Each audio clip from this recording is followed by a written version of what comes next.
Ricardo, sorry, we had to change from one Wi-Fi network to another. So I'm back and now I will stay live. Okay, great. And we're live. It's focusing on you all. Okay, thank you. I will change the name. CCCCT. Okay. So was it approved by Bernard? Yes, everything is good to go. It's on YouTube. And I hear Great. everything, so we're all set.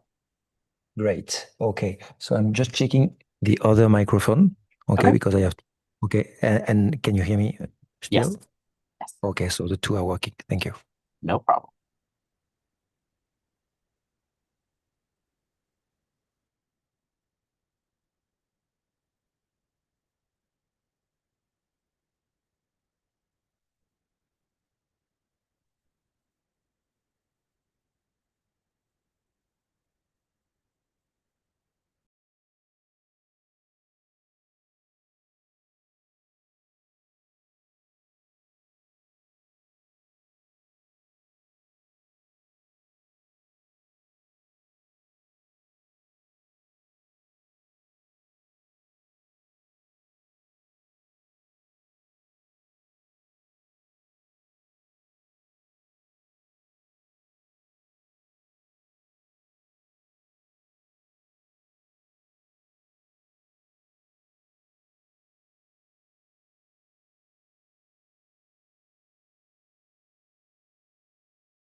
crois qu'on commence. T'es en forme là? As you like. As I will like as you be. wish.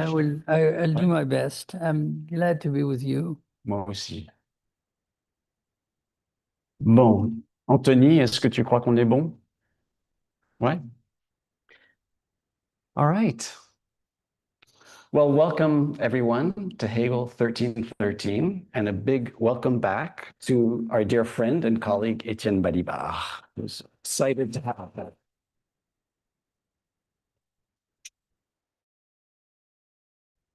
Étienne Balibar writes in the introduction that he wrote for today's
and Hegel in relation to Marx, since at least his participation as a student in a famous seminar of Louis Althusser at the ENS in 1964-65 that led, of course, to their co-authored book, Reading Capital, along with Jacques Rancière, Pierre Macheret, and Roger Establet.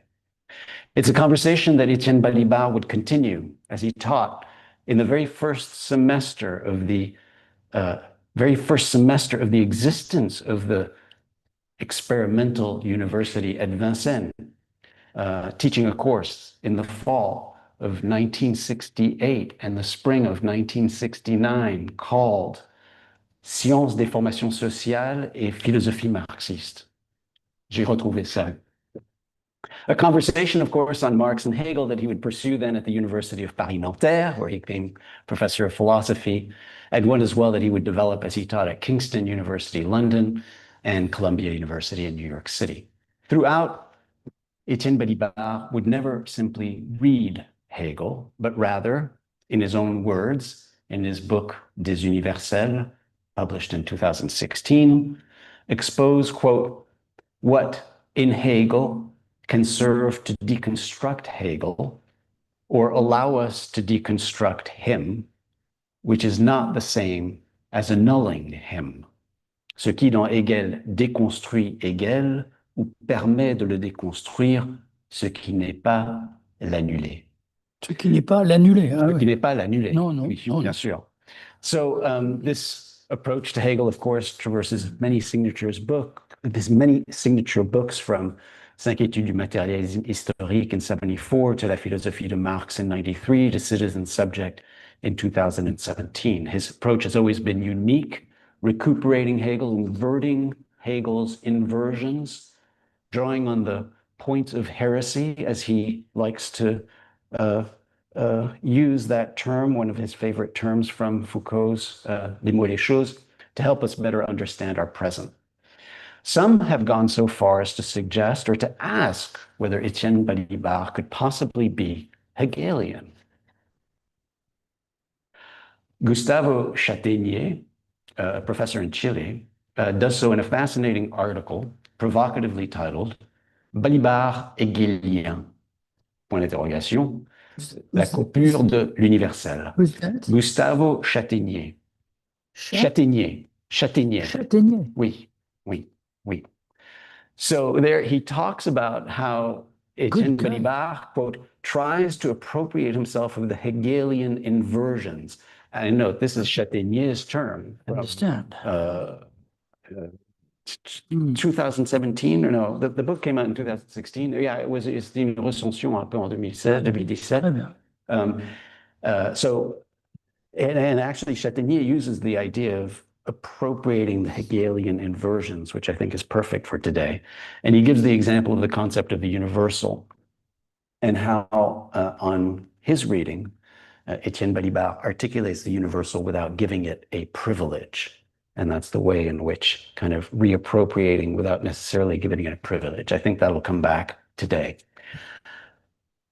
How shall we then address, if not appropriate, the Hegelian inversions? I think we'll turn to our dear friend, for many of us, our maître, and listen carefully. Welcome, Étienne. Merci, Bernard. Thank you. You really have a special gift for praising and even grandizing your friends, your guests. Thank you so much. You'll be bitterly disappointed because I'm not going to conclude anything. I'm not going to propose a Balibarian version of Hegel or inversion of Hegel. I thought I should seize the occasion to play with Hegel and with you and with the subject of this beautiful series of lectures and discussions. And so I came with apparently lots of notes, but in fact, les mains vides, les poches vides, as we say in French. I mean, I'm going to, with your permission, but I know you're expecting no less. I'm going to improvise around a few themes. That is true, yes. Can you hear me? Yes. Quite a bit of time I have been musing with, I would say. Take me as a kind of joker in this seminar issue. So, how much time do we have? 2 hours all together. Right. So we must keep a good 45 minutes for discussion. That would be good. With you That'd and others. Yeah. Okay, so we'll see where I have arrived. Okay. But you have not only the permission, but the the injunction, the instruction to cut me severely when in an hour from now. Okay? Okay. Okay. Très bien. And I'll have to use that whiteboard. Okay, so that was one preliminary to give you an idea of my mood or the kind of the state of mind with which I'm sorry, I haven't been teaching in English for some time. I'm coming to this familiar place.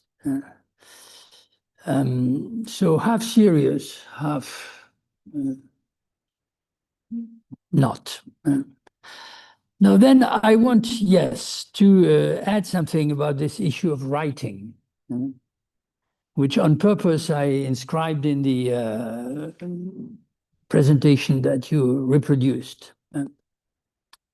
Not only, as many of you know, and I also know on my side that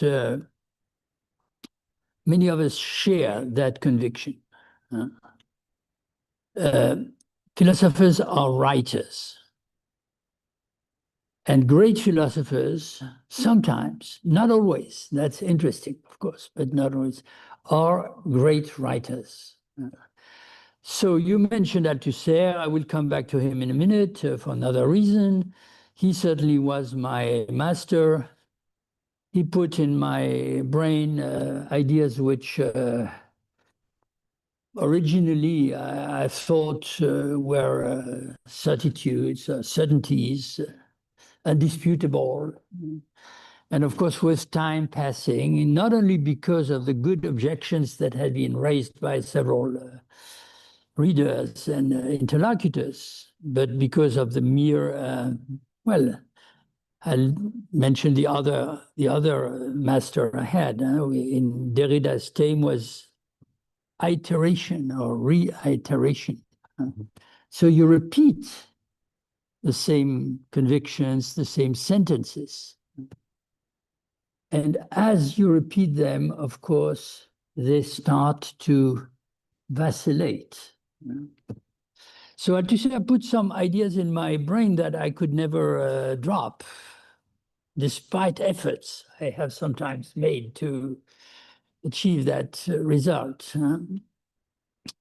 And he also, which is inevitable, of course, that's probably the characteristic of a master, as you said, put into my brain and other disciples as well, were in the same situation, certain completely stupid, silly, and wrong ideas and convictions.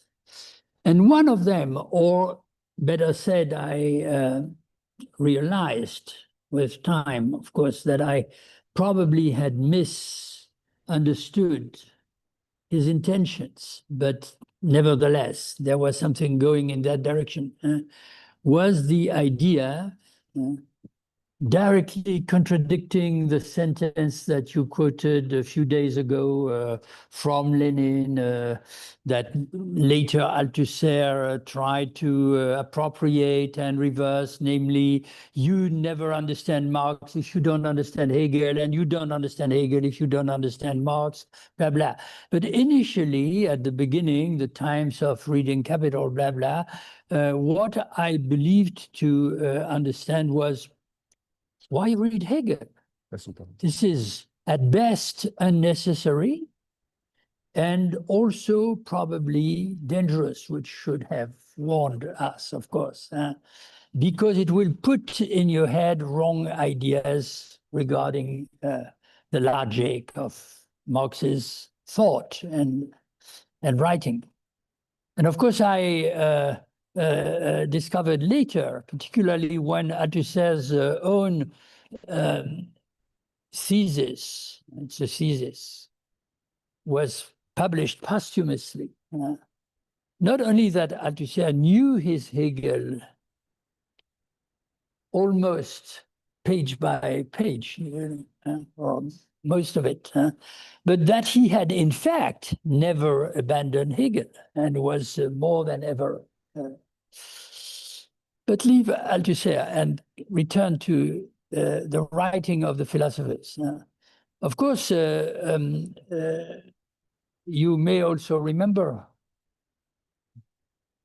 we're in the middle of a Big Hegelian storm. Yes. Let me just bring this Good. closer. Yeah.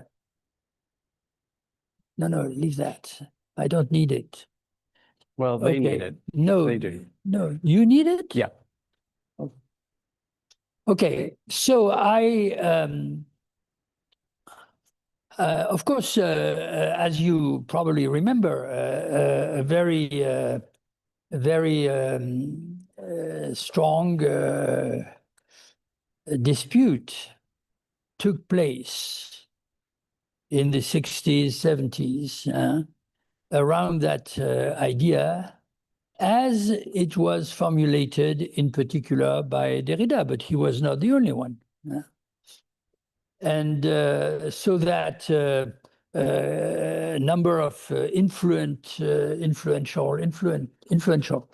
schools of philosophy with their spokespersons, not only the Anglo-Saxon analytics, but also some serious continental, I would say, Kantians and post-Kantians. Habermas, I respect Habermas. I mourn him. They would object immediately. You are mixing, confusing philosophy with literature. That's not the same. Of course, philosophers write, but they write, so to speak, to neutralize writing, or to neutralize the literary element in writing. But what is that, the literary element in writing? It's not only using metaphors, of course, and that was one of the key issues in the dispute, the opposition between the concept and the metaphor, or the Begriff and the image, or etc. But more than that, or more precisely, literature is pure and simply the capacity to use the semantic, syntactic, poetic resources of language to invent, to coin formulas which have no precedent, and which I'm firmly convinced, as you said, quoting from my presentation, produce infinite, unexpected effects. And of course, the more central, in a sense, and crucial they are for the understanding of a philosophical system or of thought, the more this poetic capacity in the etymological sense of the term, a creation that that launches or I don't find my words, that initiates, so to speak, a chain of transformations and etc. The more it is, in fact, decisive. Reason why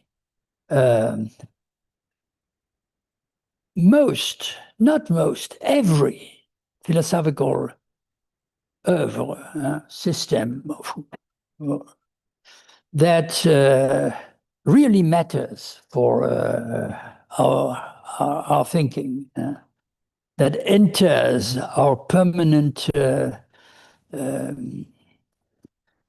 dialectics, so dialogue between orientations and ideas, is not, of course, just summarized, I would say, and enclosed. That would be completely absurd in one or two famous sentences, but nevertheless, essentially attached to such formulas. So what would be Spinoza, or how to understand Spinoza without not only Deus sive natura, to which I will return, or the same, I don't quote the Latin, is the connection of ideas and the connection of things or causes, etc., etc. And in Hegel's case, of course, how to understand something about Hegel without ruminating on the rational is the real and the real is the rational, and a few other. But then that's too long, but I want to add something. A consequence of the fact that philosophers write their philosophy and invent their philosophy through the writing. So with different styles, and that's of course interesting.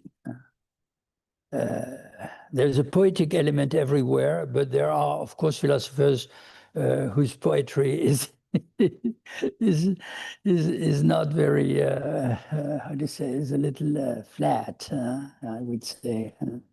And now Kant is terrible, not always, but and Nietzsche is supremely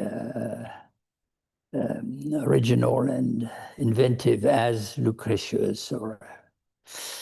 But so the consequence is that a discussion of the meaning and the posterity and the consequences and the reversals and the replicas and the antitheses with respect to one philosophy it's not imprisoned, but it's bound to work with the letter of the text. Now there are some other cases which are particularly interesting and strange, and that's the case of Marx in his relationship to Hegel. So it was on purpose that I mentioned at the beginning the wrong lesson that I thought I had drawn from Althusser's. That's because, of course, he wanted to push us into a very strongly anti-Hegelian direction on a specific point, to which I hope to be able to come in a few minutes with the help of Bernard, who found the solution to the riddle I was caught in. So I will explain to you. But the specific case with Marx, or problem with Marx, is that Marx's own writing is not only haunted, I would say, permanently, but also in a kind of in a relationship of repetition, inversion, as Bernard suggests. I completely agree with that. Displacement of Hegelian formulas. And that's true everywhere.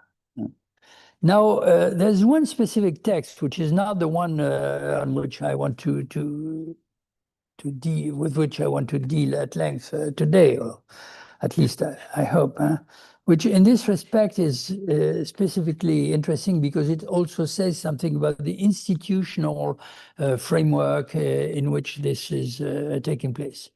This is a text that is now very famous, of course, and rightly so, because it contains some of the most interesting suggestions in philosophical and political matters, called Contribution to the Critique of the Hegelian Philosophy of Right, or sometimes the manuscript from 1843. Not to be confused with another one of a very different style, although belonging, of course, to the same period and the same moment in Marx's research. The 1844 Introduction to the Critique of the Hegelian Philosophy of Right. No, the first is Philosophy of the State, and that's the same. In fact, Einleitung zur Kritik der Hegelischen Rechtsphilosophie. This is a text, a relatively short text, published in 1844 by Marx in the Deutsch-Französische Jahrbücher, the French-German Annals, short-lived journal which only had one issue. And of course, this is a very important text because it's the first time when Marx uses or borrows, of course, from certain contemporaries, the category of the proletariat to make it the center of his political and philosophical thinking, and a number of other reasons. Now, this is, of course, an essay where, in fact, there is very little question of Hegel. But it's different from the manuscript. The manuscript is an unfinished work.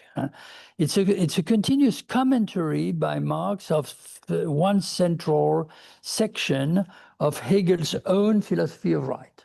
Incidentally, there's no way you can neglect or underestimate the importance of the philosophy of right as a work, as a book for Marx and for others.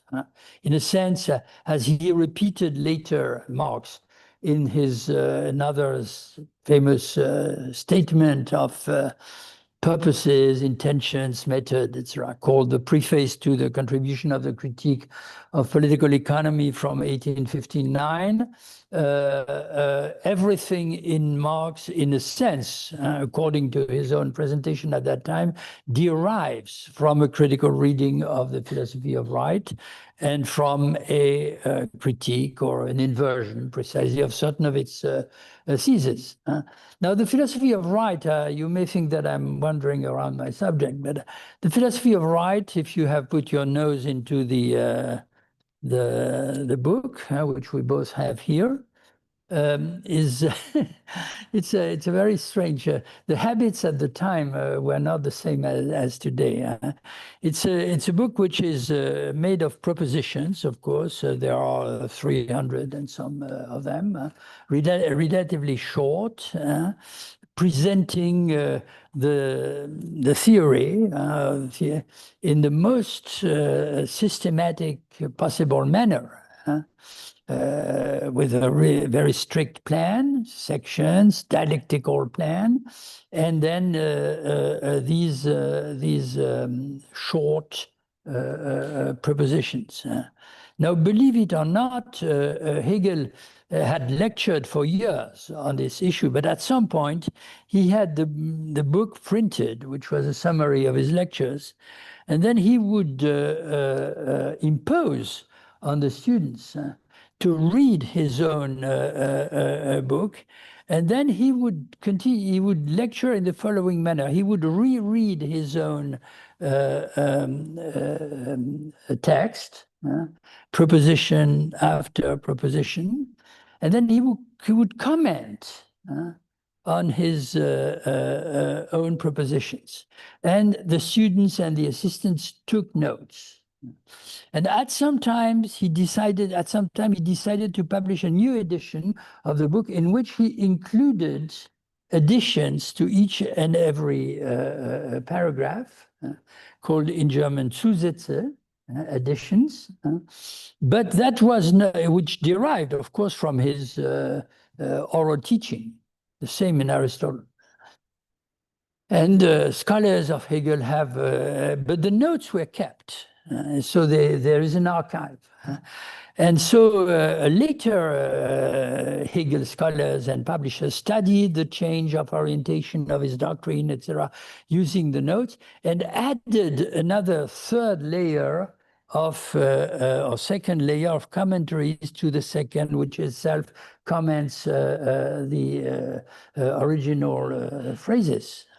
Now, if you read Marx's commentary, they are very strange because they contain a refutation of some of Hegel's key theses or propositions. But this refutation is produced and written in the form of another layer of commentaries added to the two already existing. So that, in a sense, and that's very dialectical. Of course, it's almost not a caricature, but an emblematic illustration. Marx is not discussing from outside. He's discussing from inside. He's rewriting the same sentences once again, repeating them.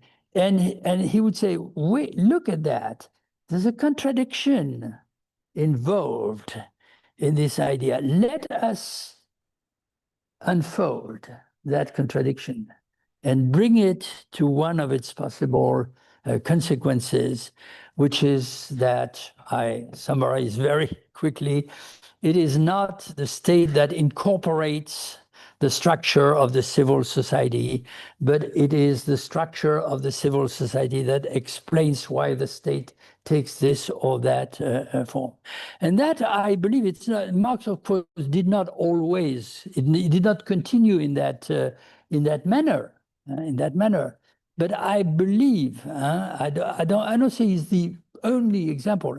And one has to add, or one has to say that Hegel apparently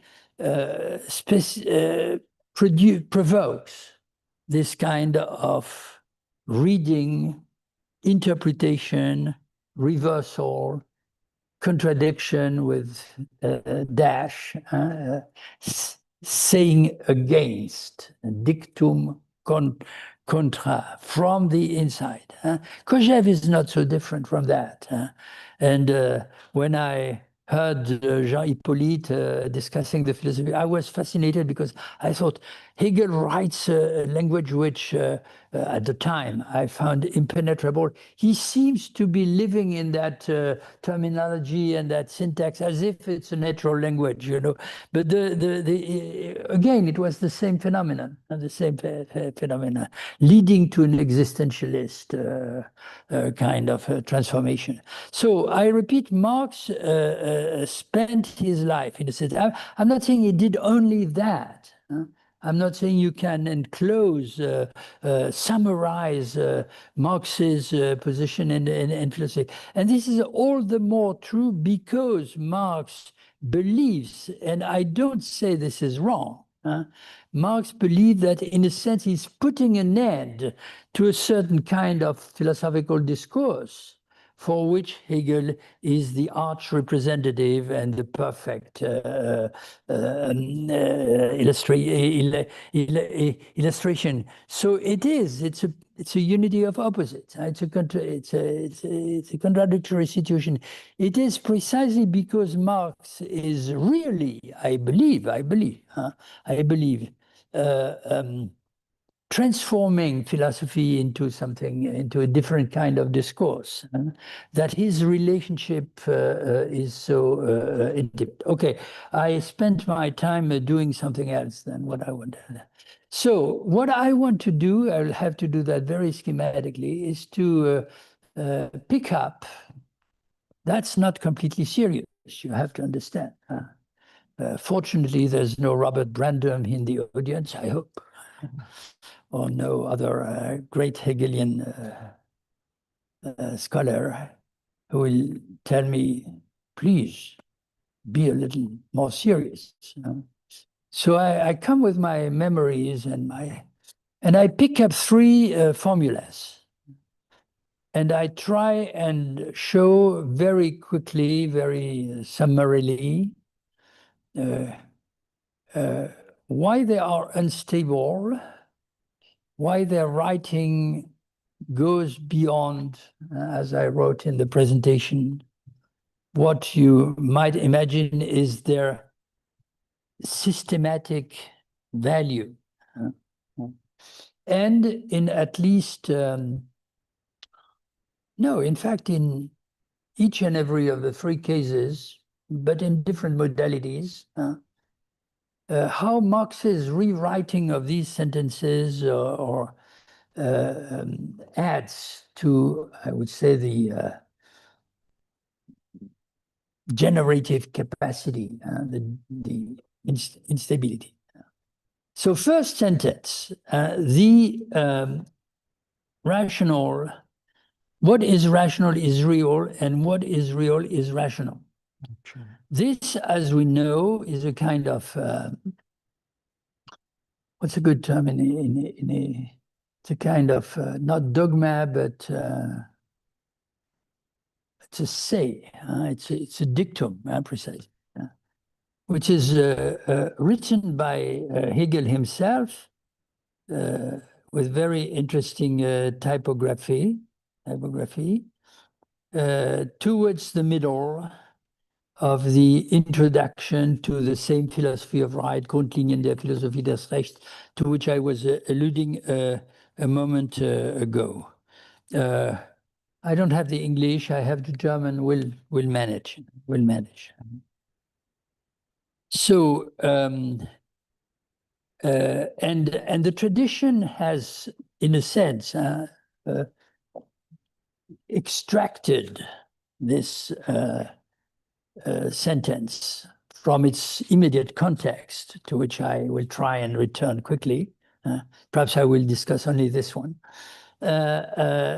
Extracted from the immediate context, so that it has become not the only, but one of the very few dogmatic sentences or propositions which are supposed to encapsulate the very heart or core of the Hegelian philosophy. So if you take the sentence immediately before, Hegel writes the following: Dadurch aber hat sich als der große Geist bewiesen. It's about the spirit. No, it's about Plato. Excuse me, I'll have to return. So through this, he proved to be the great mind or spirit, dass eben das Prinzip, welches sich das Unterscheidende seiner Idee dreht, so that, I translate, if there are German speakers here, they will correct me, thank you, even the principle around which the specificity, das Unterscheidende, the specific difference of his idea. That's, of course, his idea, because a philosopher has an idea, but it's also, in the case of Plato, of course, the Platonic idea, dreht, turns around. The Angel is the fishing line, you know. That's the, how do you say that in English? It's the fish, the fisherman's line, yes, line, yeah, yes. Represents the line, welche die damals, in addition, bevorstehende Umwälzung der Welt sich gedreht hat. Around which, it's a strange use of the metaphor, I find.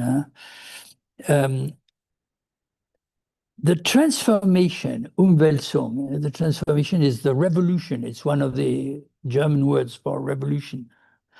The revolution of the existing world, and the editor has added damals at the time, had turned around itself. Happens to be the same. And then comes the like two verses, like he's quoting or inventing, and perhaps there are commentary on two separate lines. Was vernünftig ist, das ist wirklich. What is rational or reasonable? That's always a problem when you have to do with that German word. What is rational? This is real. Next line, and what is real? This is rational. And then he continues. Now let me, before I come to what Bernard has helped me resolve, let me quickly comment on the literary. I am trying to find what the it's not cryptic, it's formulaic character of these lines. They are written as if you must now learn that and repeat it. A kind of aphorisma? Aphorisma, if you like. Aphorisma. Or catechism. Aphorisma. First, this or three remarks on that very quickly. It could be very long. First, this is invented by Hegel, probably, but he has a model, and this model not only is famous, but is continuously invoked And Heidegger, of course, did more than anybody else to impose this idea, but he's certainly not the only one, to suggest that this, in a sense, has been the guiding thread of the whole Western philosophical tradition. This is, of course, Parmenides' formula, toton gar esti noeinte kai enai. The same is to think and to be. So absolute equivalence of thinking and being, which you can also quickly, perhaps too quickly, present as a kind of intimate core or kernel, I will come back to that, of an idealist, or perhaps it would be better to say a metaphysical understanding of the world. No excess on neither side, absolute correspondence, so that everything that must be located on the side of the real or the world or the things or the experience or whatever you want to consider synonymous, has its equivalent on the side within the realm of thought, and conversely. Now, there are several famous repetitions of this idea in the history of philosophy, and interestingly, of course, each time they always belong to what we tend to consider highly speculative attempts at grasping the whole, the totality. So we could give several examples, but one, of course, is perhaps especially interesting somewhere not in the middle, chronologically speaking, but in our representation of philosophical time, which is the Spinozist formula I was alluding to a moment ago. The same is the order and connection, ordo et connexio. This is, in fact, a Latin syntactic, stylistic, this is Latin idioma. Ordo et connexio is not well translated into French or English as order and connection or articulation, but as order of connection or articulation, the order that consists in the connection. And so what's a connection? So, and the same is the order of connection of things or causes in a variant of the formula, and ideas. So again, toton gar esti noente kai enai. Now I submit, I hope you don't believe me, but you accept the hypothesis that once again Hegel is saying that. But he's saying that the same, of course, with his own words, or more precisely, using another series of words which have their history behind them. I come to the context, in the immediate context, in a minute. So the rational, and of course, he's a post-Kantian, he's a post-Cartesian, he's everything he speaks the language of transcendental philosophy and not the language of Greek philosophy. So remember, what would Kant say? Kant would say no. Kant would say part of the rational is real, but part of the rational exceeds the real.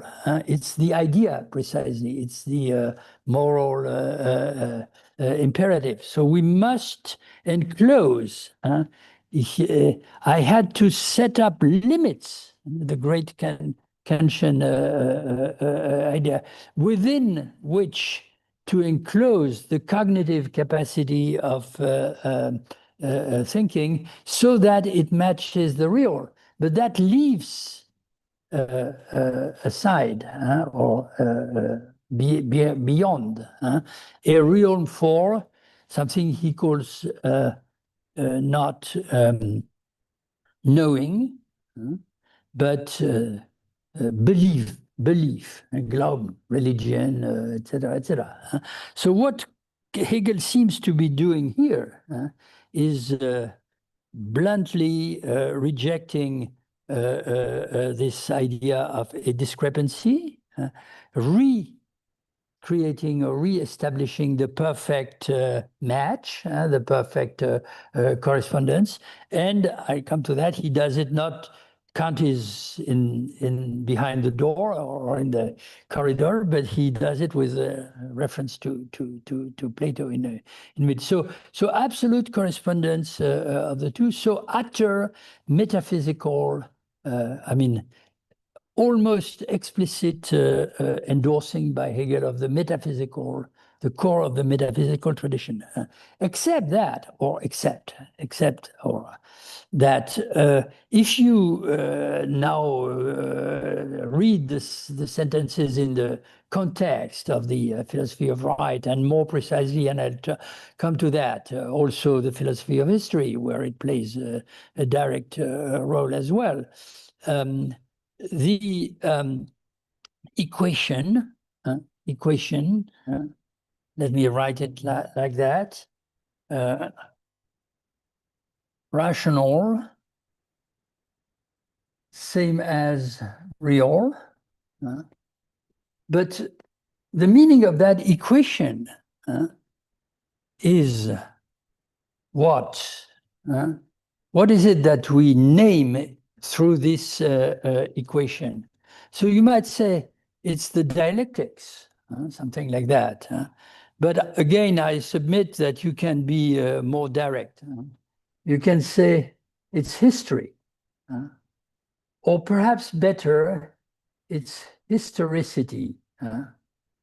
The secret to an understanding of historicity is the perfect correspondence between the rational and the real, and of course it will become the task of a dialectical philosophy to unravel and reveal the reasons for that. So I'm too long. So second formal remark, of course. And here, of course, what I have in mind or in memory is the Spinozist alternative to that, of course. So the Spinozist alternative, of course, is Deus sive natura. So it's again an equation. Thinking of God or thinking God and thinking nature are one and the same thing. But that is an interesting comparison because everybody who has worked and struggled, I would say, a little bit with Spinoza knows that such an equation, a philosophical equation, although what it asserts is a perfect reciprocity, does not produce the same effects on our thinking, depending on whether you start on the left side or you start on the right side. That is, whether you find it essential, and he has a certain order, Hegel, to show first that the rational is real. Nothing is left that is not real on the side of the rational, or you start on the other side, nothing is left of the real if you examine its rationality. Now, this is, I could be long, but I have to be short. This means that the equation and the uses of the equation remains haunted, of course, by, I would say, movement. I hope you agree with that. It's not just a fixed, it's not a result, it's not terminal. The important thing is the movement that is located inside. And the continuation of that, in the history of philosophy, Hegelian or post-Hegelian philosophy after Hegel himself, I suggest will permanently work and hesitate or become busy, I would say, with the question, what's the really important idea here? Is it the idea that the rational is nothing else, nothing other than reality? Or is it the idea that in reality there is nothing that is irrational? So that's very interesting, of course, because you could add lots of other references. Of course, it's the whole question of the idealism versus materialism oscillation that is at stake. And that also shows, of course, that in certain of its forms, I not say all of them, but in certain of its forms, the decision to be an idealist or a post-Hegelian idealist, or to be a materialist, a post-Hegelian materialist, in fact, has really no other content than deciding whether you will read this identity in one direction or in the other direction. And when you return to Marx's formulas that are dear to Bernard, in Hegel, the dialectics was on its head. Was walking on its head. I decided to put it again on its feet, to have it, etc. That I decided to anchor, to inscribe the concept of historicity, not in a pre-existing rationality, but in the analysis and the understanding of the real. Now that's where, of course, the context in Hegel's presentation becomes, I'll never go to the other two cases, but the context in Hegel's presentation becomes extremely interesting because there are other passages maybe where you can, so to speak,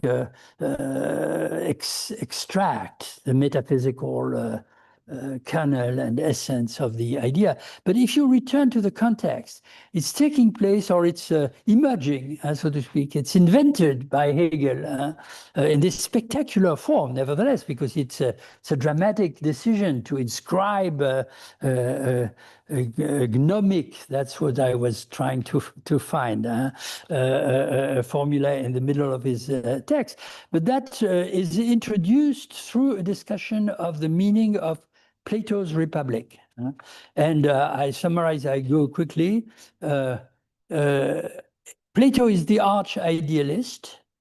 His Republic is considered by all readers as the portrait, the depiction of an ideal city, an ideal world, in which the life of the inhabitants and the citizens would follow the rules that are dictated by reason, that derive from an idea.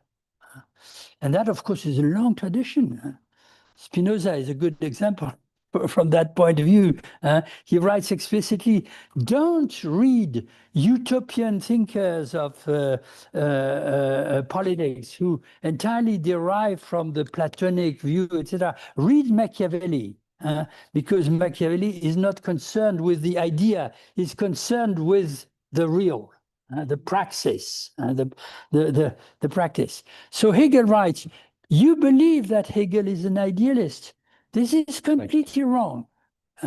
Hegel's Republic is an expression, is a direct expression of the essence of the political reality of his time. But then, as you remember, I read, and Marx is almost already there, in a sense. He doesn't say, Plato describes the existing institutions.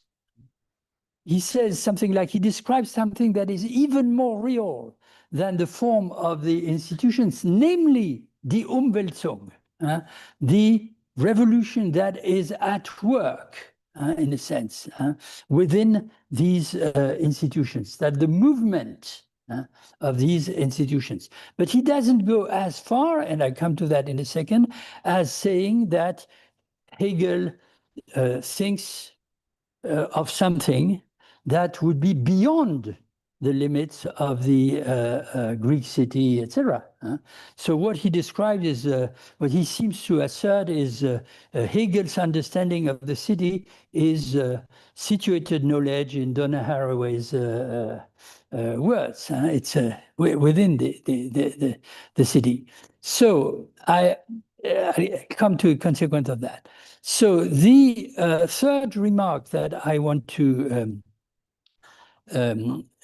so he's already using the reciprocity in order to assert, I would say, the primacy of one direction from the real to the rational at the expense of the apparent primacy of the rational over the real. Clear? Yes. Mm-hmm. Third important remark. That's very well. No excess, perfect correspondence. But then you reread the continuity of the preface, and you find a passage in which Hegel says, "Not quite.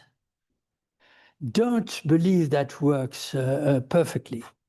But believe me, what remains outside of the equation is something marginal, secondary, that in a sense we could abstract from taking into account." And what is it, that excess? That's something that is not completely resolved or encapsulated in the equation. It's the contingency, my dear. It's the contingent element in history. He says, don't believe that with the use of that principle, you'll be able to find a rational explanation and justification for each and every of the accidents of history. That's, of course, not true. Behind that is a big dispute that never ceased to return in the history of German idealism, in which, from that point of view, I include Marx. Each and every of the representatives, the great representatives of German idealism, turned against his predecessor and master and said, this guy is crazy. He ended or could not resist speculative empiricism. That's Fichte's word against Kant, which becomes used by Hegel against Fichte and used, of course, by Marx against Hegel, namely the crazy belief that you can find a rational, deductive explanation for each and every of the accidents. So Hegel says, and I leave aside other interesting aspects of that polemic, Hegel says a little later in the text, this will remain true provided you accept that there is a little leftover of contingency. But this leftover of contingency is unimportant from the point of view of a precisely rational or dialectical understanding of history. It's made of a kind of poussière, dust of little facts that so, except that when you start thinking about these little facts, they particularly concern the actions and the fate of the individuals. So if your mind is directed at understanding the great tendencies, historical tendencies of history, what Hegel calls its spirit or Geist, or its successive spiritual figures. I will come to that if I have time. The figures of the Weltgeist, which are incorporated in successive principles of the organization of peoples, Volksgeister, the equation holds. But then if you look at the what the individuals do, Plato is the exception. He's expressing his time. They are, of course, doing whatever, etc. But what's even more interesting, and I argued that a long time ago in my Wellek lectures at Irvine, is that the excess of contingency in Hegel's description is also an excess of violence.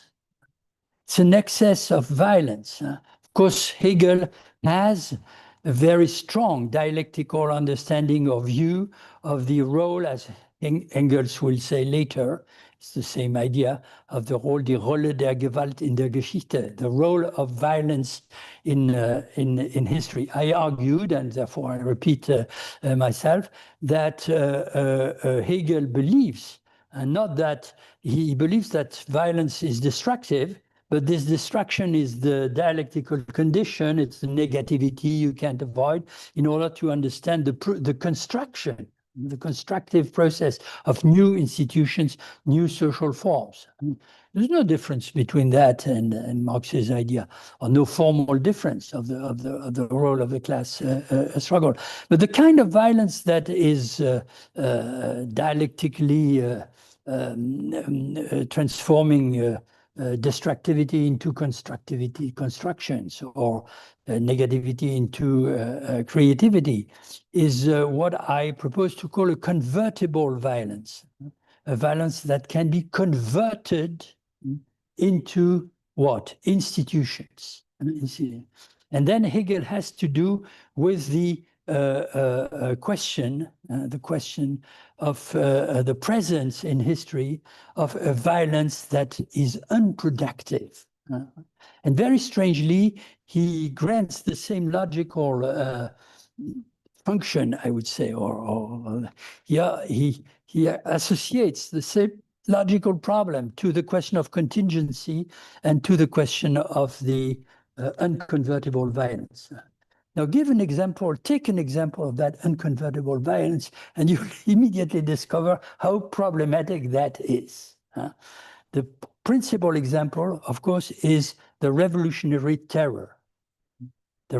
And of course, and therefore, this is closely linked, and it's a central objective of the philosophy of right, to the idea that if there had not been a counter-revolutionary reaction, or better said, counter-revolutionary is not the good formula, but a political reaction that controls, masters, recuperates the revolution, the insurrectional elements, and eliminates and suppresses and cancels the absolute terror, then the French Revolution would have ended in an absolute catastrophe, instead of opening the door, I would say, for the new progress in the history of spirit, of the world, that is the creation of the modern state. So that's not nothing. Now, I treat only the first. Okay, doesn't matter. Je vais vouloir que tu dises quelque chose. Je vais vouloir que tu dises quelque chose sur Ich. Okay.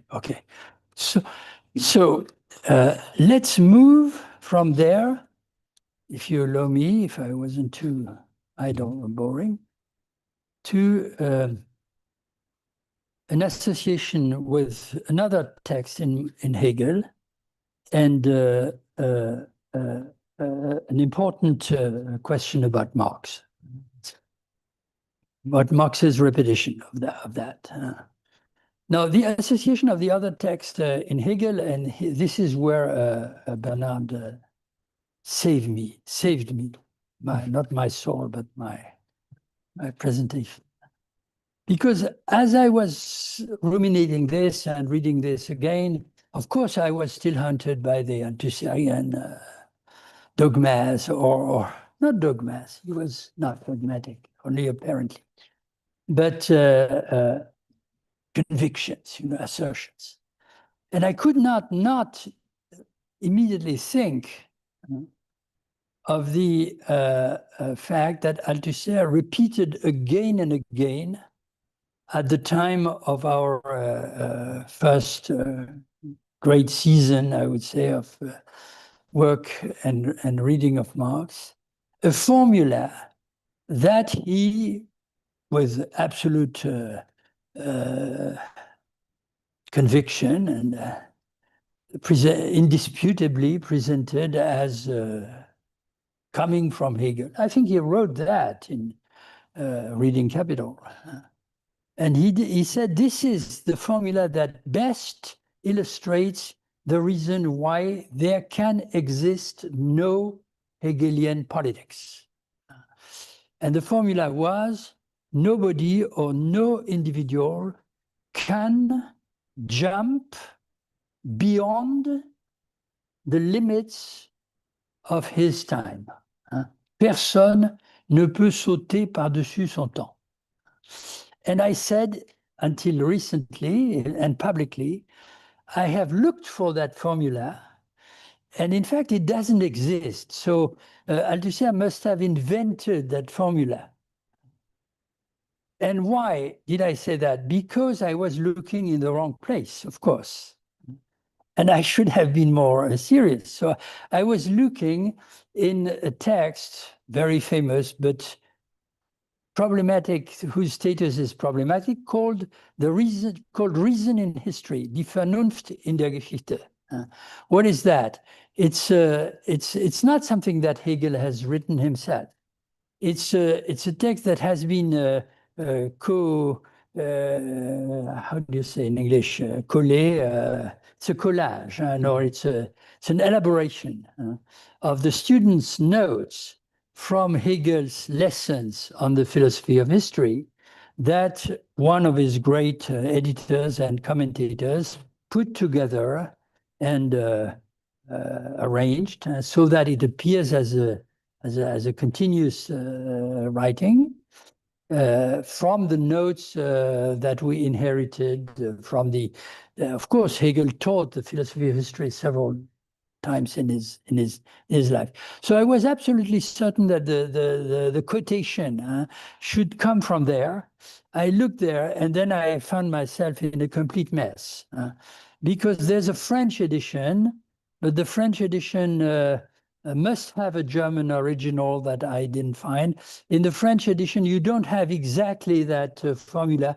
You have something that seems to be a little, seems to be close, namely the idea that the action of individuals in history are dependent or enclosed in the limits of their Volksgeist, the spirit of their people, etc. So. And then Bernard, just yesterday, sent me an email in which he said, look, idiot. I mean, he didn't... Ah non, je n'ai pas dit ça. No. Yeah. Au contraire. Yeah. You only have to keep reading the introduction to the philosophy of right, the Hegelian text, in which you find the rational is the real, and you'll find your formula. It is there 2 pages further, immediately after another very famous quotation where hic rodus, hic salta, where Hegel quotes a Greek say, and he writes the following: Das, was ist zu begreifen, what has to be understood or conceptualized, is die Aufgabe der Philosophie, is the task and object of philosophy. Then was is die Vernunft, since what is, same idea, is reason. Was das Individuum betrifft, and for what concerns the individual, so ist ohnehin jedes ein Sohn seiner Zeit. Each of them, each individual, is a son. The metaphor probably comes from some other place, is the son of his time, seiner Zeit. Es ist ebenso töricht zu winnen. That's beautiful. It is just as silly to imagine, irgendeine Philosophie gehe über ihre gegenwärtige Welt hinaus, that some philosophy would bypass or dépasser, overcome, something.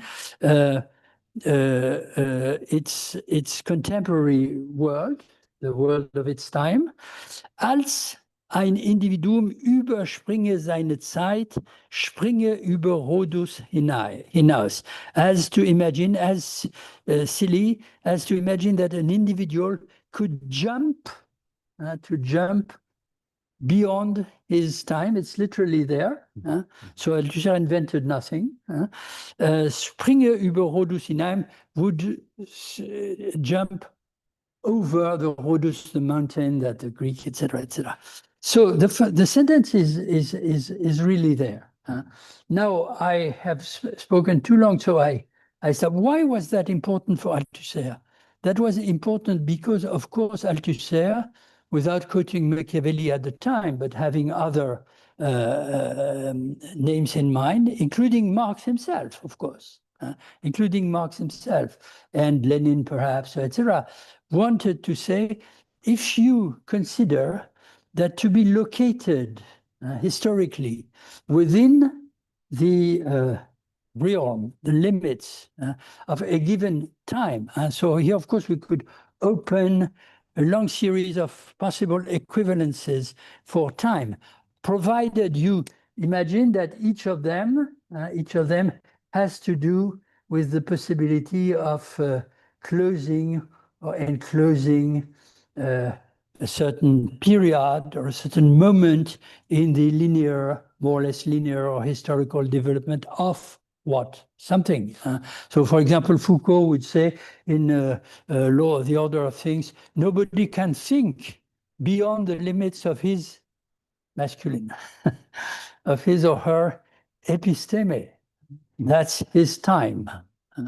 So that if you try from within this episteme to read something that was produced in another one, it makes no sense, absolutely. And of course, you cannot anticipate. You cannot return, you cannot anticipate.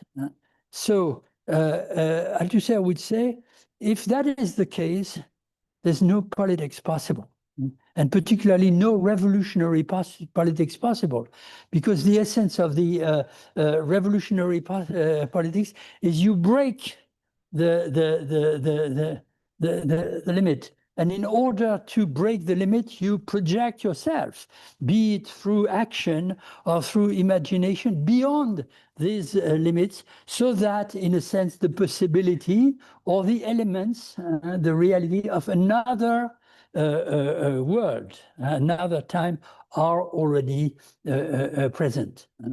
Now, let's add three quick remarks on that. One, from Hegel himself.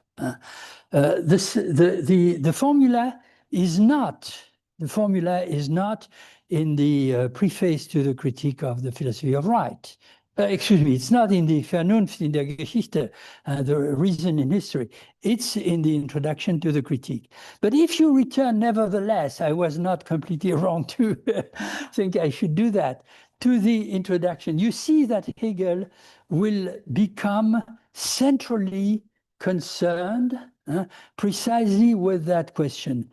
If this is true, how can you imagine that history progresses to another stage? And are there, so he doesn't use the category revolution, of course. It's not very far from his, he certainly has it in mind, of course. How can you understand that the revolution, which for people of his time and himself was die Revolution schlechthin, the absolute revolution, the revolution as such, namely the revolution. What would the French revolutionaries do if not jump beyond the limits, etc.? And then he introduces a fantastic development, beautiful, that we all have in mind. He says, in history, there are criminals. The two great examples are Caesar and Napoleon. These guys are criminals. They break with the rules and the principles of their time. They act against the existing norms, and they introduce something new, which retrospectively will become justified. And if it is not justified, they simply are not historical men, as he calls them, historische Individuen, great men, etc. A theory that has become translated in the Marxist tradition, of course, in the form of not the great man, Caesar or Napoleon, but the revolutionary class, and more precisely, the revolutionary class as it becomes active against the existing order, that is, as a mass, escaping the rules and breaking the rules. But then turn to Marx.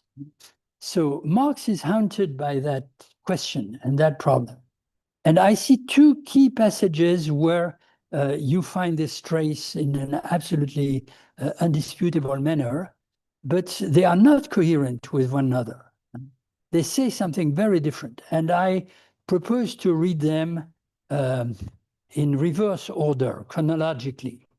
The first one is, of course, the preface to the contribution of the critique of political economy, where famously Marx says, no social, I quote of memory, no social formation disappears, crumbles, unless before all the productive forces that it contains or that it makes possible and active have reached it's almost exactly literally that, have reached their complete development. So that returns, of course, to the Hegelian idea of the Umwälzung that I was mentioning.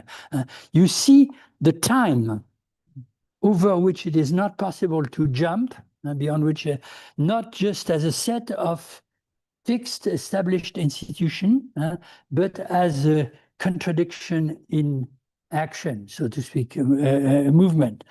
So that Marx's idea is, provided you have an intrinsic understanding of that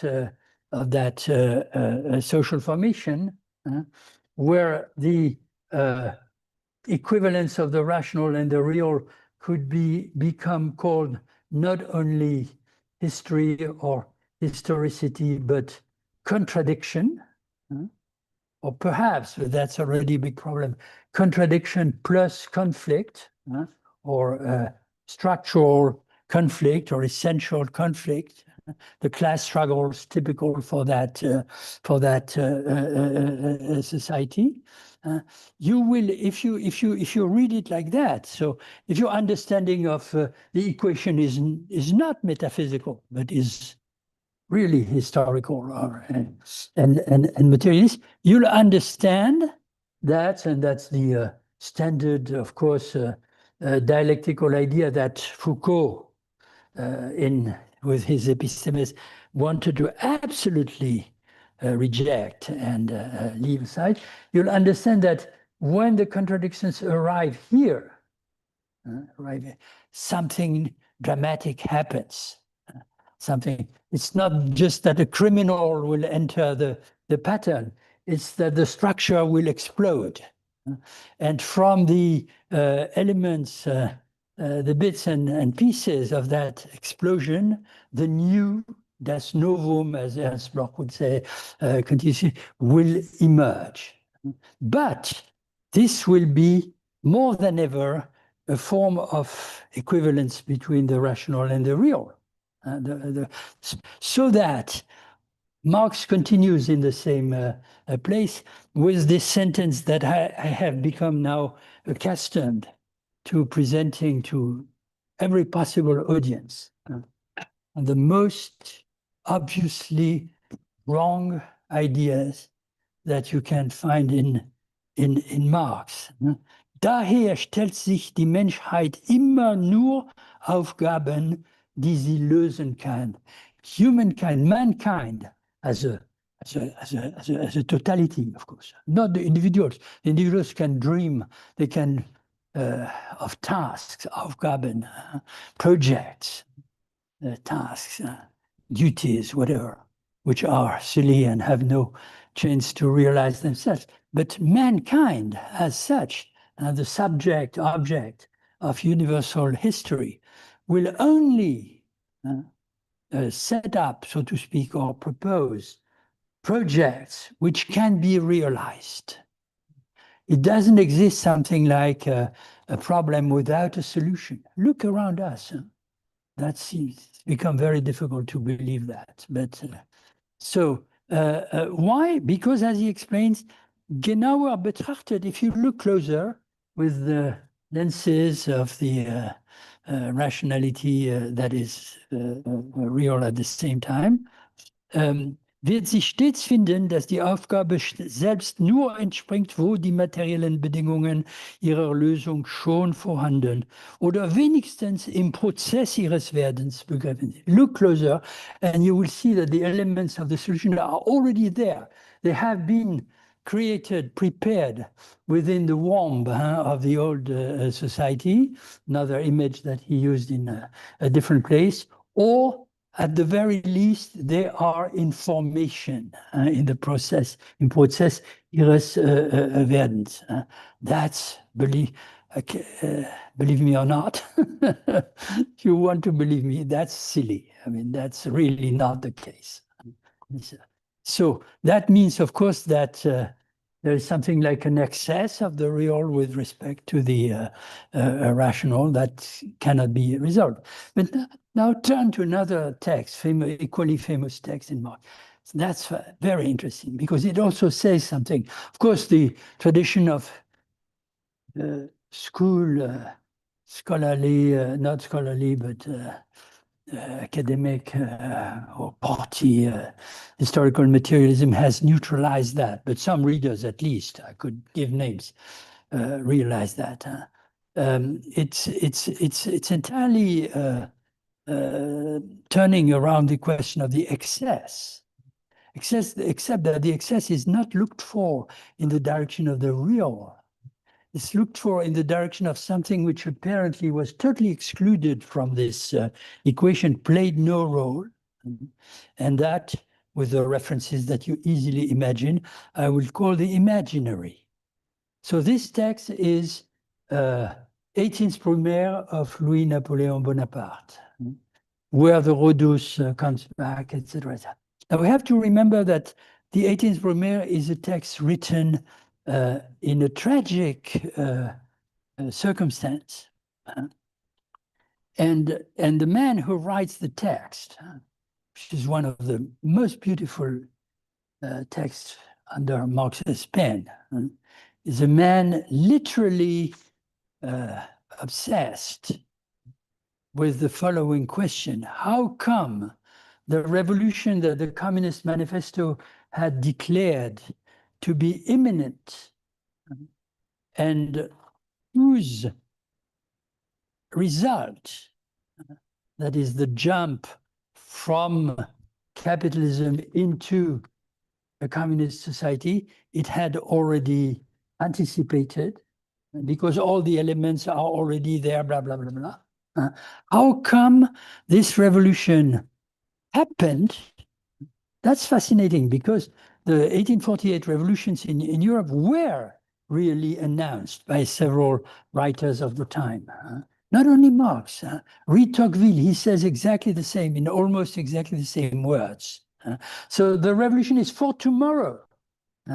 And he addresses the bourgeoisie: you can tremble, you can be frightened, because the revolutionaries are there, the mass, the criminals, and they have nothing to lose, only a world to win and conquer.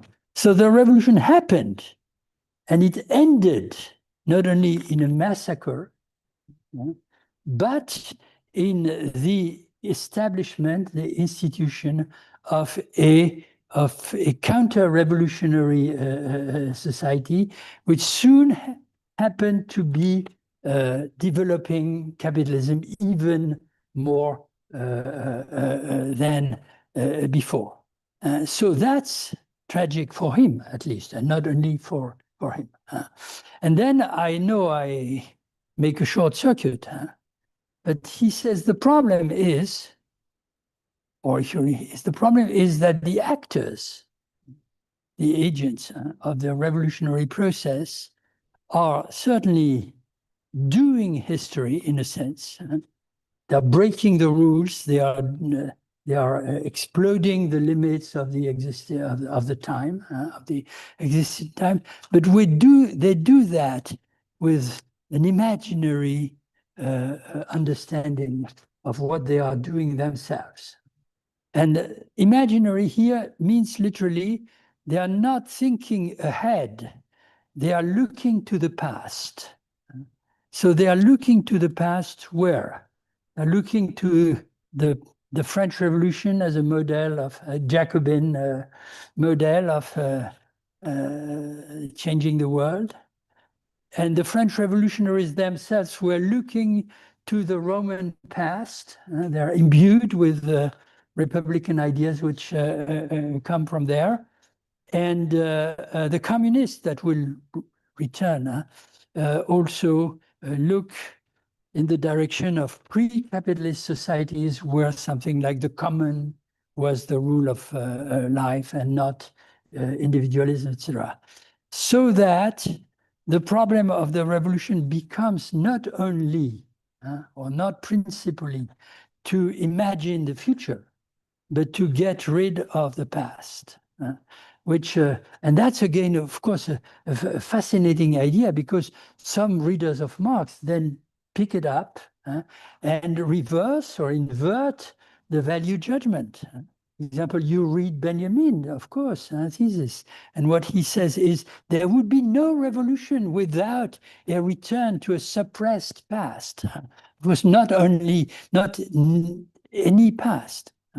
So the dialectics that is beginning here, and of course Marx ends with a return to the progressist view or historicist view, as Althusser would say, which you might very well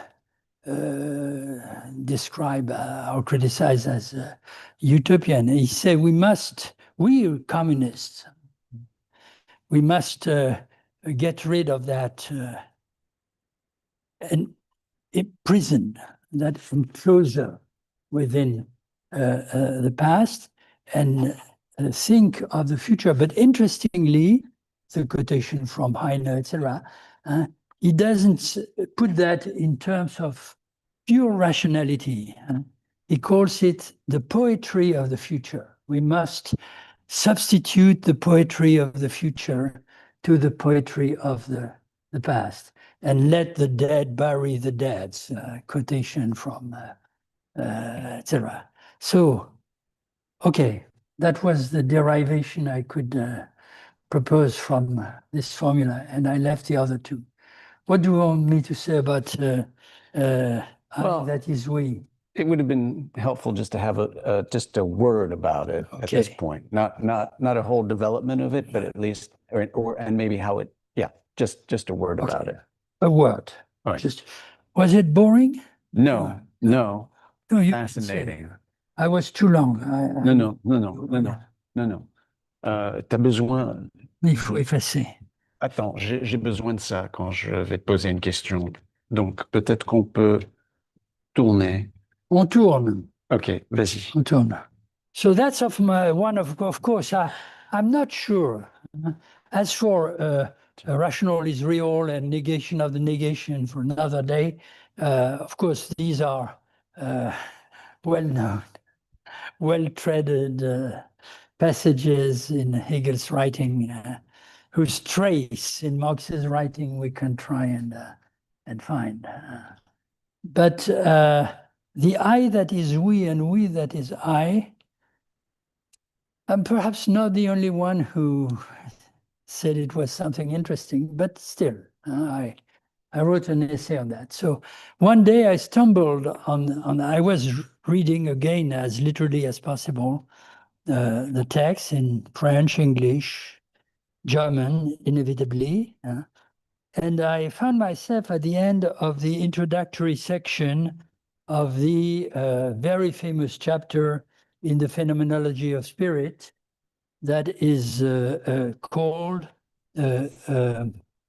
that is called self-consciousness.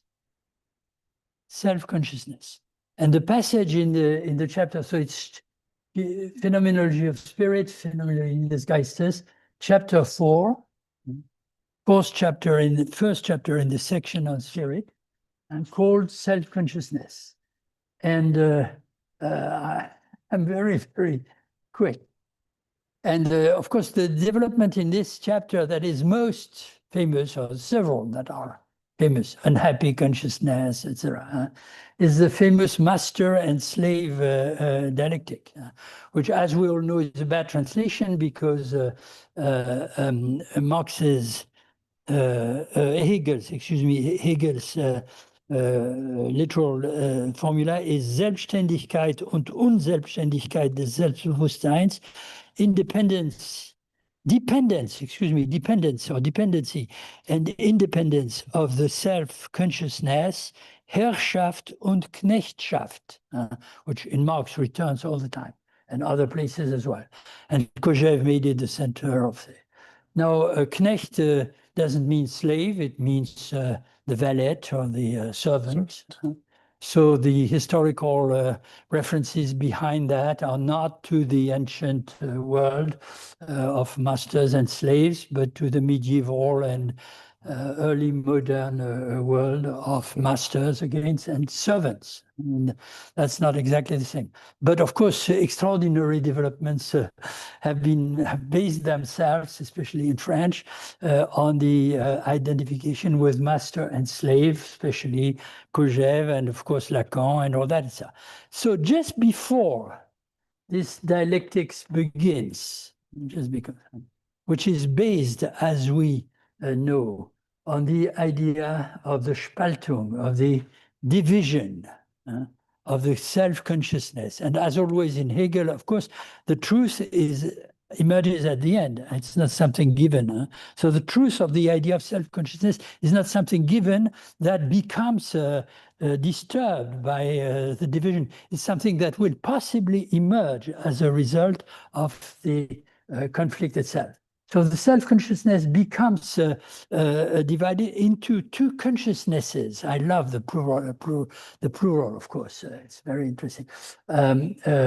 Which are on one side the consciousness of the Herr, and on the other side the consciousness of the Knecht, the master, and the servant, which is disymmetric. I don't enter into that.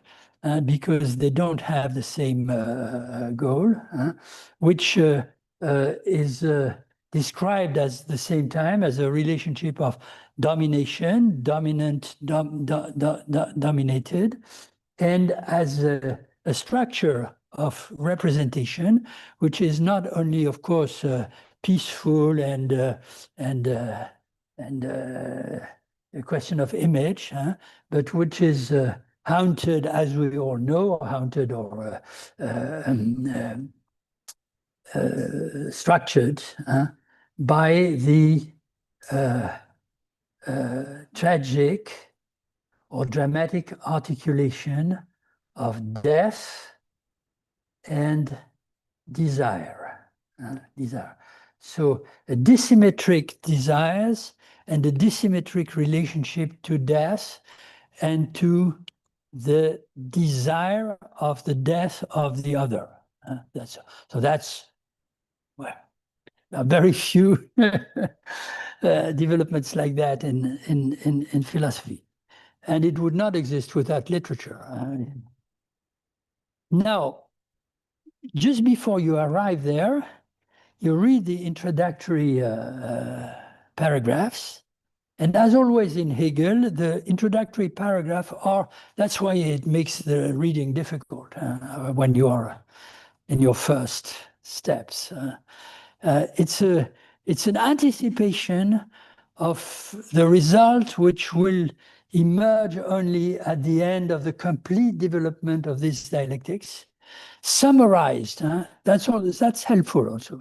Hegel in the Phenomenology always summarizes the whole development, either before or after it has taken place, in order to precisely clarify the transitions from one. So the whole development to come is summarized by Hegel as a development which will progressively transform the idea of consciousness or self-consciousness, believe me without asking too much, into the idea of the spirit, Geist. The whole phenomenology, or at least the central developments of the phenomenology, will be interpreted in terms of the dialectical evolution or transformation. You might also want to say realization of the figures of consciousness or self-consciousness into figures of the spirit. That will have in particular a consequence which is not difficult to understand. It's the core of the phenomenology, namely the fact that the primary or the first figures are well interpreted, understood according to our thinking habits in terms of figures of subjectivity, if not individual subjectivity. Here, something which is precisely not only individual, but trans-individual or intersubjective and the figures of the spirit which emerge towards the end, the Enlightenment, religion, and etc., are objective figure or institutional figures of the spirit. And of course, the idea is simultaneously that the institutional figures realize or develop or institutionalize, if you like, determinations of the subjects, and the subjects keep moving or inhabiting, so to speak, the objective figures. And of course, the fact that the master-servant dialectics has been accorded such a key importance in this development comes from the fact that the master and the servant, or the master and the slave, are of course described, and very vividly, very described as subject, whose desire determines the position of his or her other. And at the same time, of course, this is a kind of institutional or social relationship. And that's how Marx reads it immediately. Herrschaft und Knechtschaftverhältnis, that's the domination of the oppressor and the oppressor. Now, this is the development that will come. And so Hegel is, Hegel is announcing that. He's summarizing that just before it begins. And to the surprise of the reader, or certain readers, particularly the translators, because they will have a problem, which is how to translate that. He writes, so he gives a summary, and he writes the following. I just pick up a few phrases. Hiermit ist schon der Begriff des Geistes für uns vorhanden. So he has just explained that the self-consciousness in such a conflictual relationship, etc., will be both on the side of the subject and the side of the object. The subject of desire, the object of desire, the object of the death drive, I'm tempted to say, and that's reversible. Or the question inevitably arises whether it's reversible, and it doesn't work, etc., etc. So it's you're still in a kind of transcendental style. To understand the dialectics of consciousness, you must think in terms of subject and object and the reversibility of these categories. And he says, hiermit ist schon der Begriff des Geistes für uns vorhanden. With this, the concept, Begriff, of the spirit is already present for us, vorhanden. Very strong. And I skip two phrases, and then column, So there are editions in which the columns are not there. A problem for me. I hope the original has the columns, comma in German. So he writes, was für, excuse me, I have to read. Was für das Bewusstsein weiter wird, what rises now or emerges for the consciousness is the experience, die Erfahrung, was der Geist ist, of what the spirit is, this absolute substance, diese absolute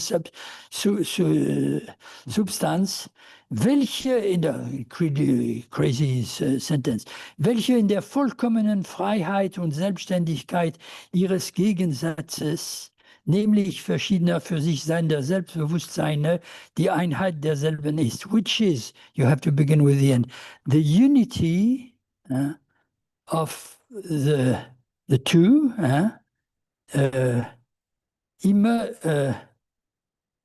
having or seeing itself in the absolute freedom and autonomy of its opposite. I'm tempted to say even its adversary, its opponent, opponent, nämlich verschiedener für sich seiender, that is other self-consciousnesses which are in fact also autonomous or independent. The whole Sartrean, etc., philosophy of the other derives from there. And then column, Ich, das Wir und Wir, das Ich ist, which Ich, das Wir und Wir, das Ich ist. So I tried das Ich ist. And then the translators in French or English are a little embarrassed because there is a syntactic oddity in that strange in that formula in German. If Hegel had written das Ich or ein Ich, which is a we, that would be simple. But he writes something like I, that we, and we, that is I. So that you hesitate between the understanding of Ich and Wir, I and we as nouns or as pronouns. And I believe so. If you look at the usual translation, you find the I that is a we and the we that is an I. And I believe this is wrong because here Hegel does something fantastic. He explains what the spirit or the emergence of the spirit from the development, out of the development of the self-consciousness will be. And then instead of remaining, I would say, in this objective style, he puts a column and the spirit speaks of itself. It is now no longer Hegel speaking about the spirit. It's the spirit coming from wherever it is. Not transcendent, probably, although this is hunting all these references, but from within the warmth of the dialectical development that stands out and gives its own definition or expresses its own essence. I, the spirit. Me. That is we, and we, that is I. So from there, of course, you can derive all sorts of interesting consequences. I followed the trace of this formula. It's dismantling, it's reuniting, it's intersection with another. I decided to write it like that. And its intersection with another similar formula, which is Ich, das Sein, and etc. etc. And I did my best to prove that this is the guiding thread of the whole phenomenology. Now, given what I have just said, you can suggest that Ich is an allegoric name for the subject or for the subjectivity or the point of view of the subject. And Wir is an allegoric name for the objective or institutional form that the spirit will take later in the phenomenology. But what I find more interesting than that is to bring in, so here I'm very strongly influenced by the fact that my master professor, teacher, whatever you like, to read Hegel was not Althusser, but was Jean Hippolyte. And if you return to his translation, and especially to his commentary, Genèse, it's translated to Les Structures de la Phénoménologie de l'Esprit, which I believe remains, perhaps because I was a student, an extraordinary commentary. You see that from his point of view, the key problem is the problem of the emergence of the community.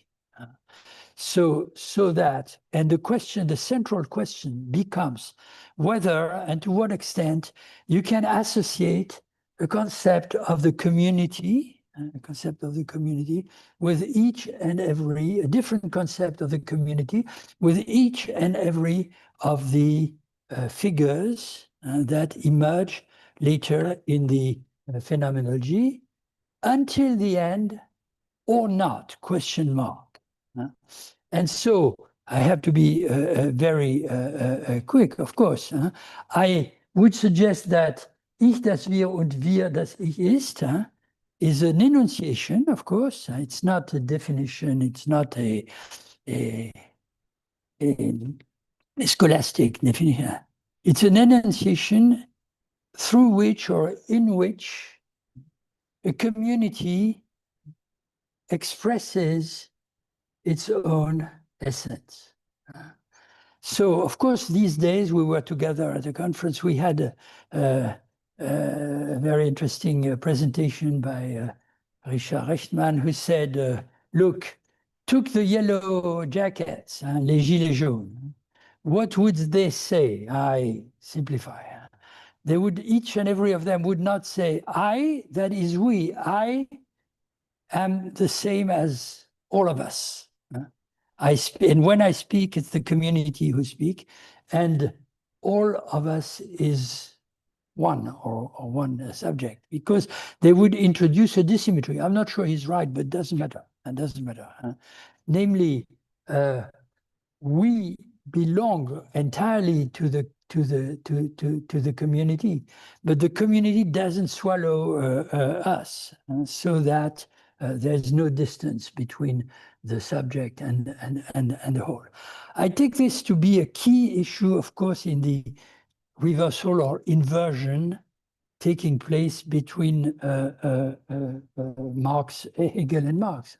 Because, of course, you could very well take this as one possible, not, I wouldn't say definition, but expression of what the idea of communism means.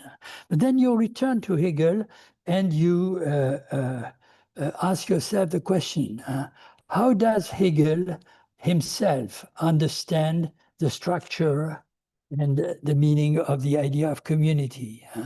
The well-known element or idea, which is there in the philosophy of right, is that a mediation is needed. A mediation is needed. I, that is we, and we, that is I, this cannot be immediate. The I and the we never coincide immediately by a kind of miracle. There must be a mediation. And what's the mediation? It's heavier and heavier as you look into the text. It's the law. It's the law. It's the content of the philosophy of right. It's the morality. And finally, it's the state. Now, of course, Marx writes against that. He writes against that, except it's not as simple as just saying communism, lots of people around us. Althusser in his last days, one has just published his final thinking, etc. Tracing back, of course, to the image of the early Christian Franciscan or the Franciscan community, etc.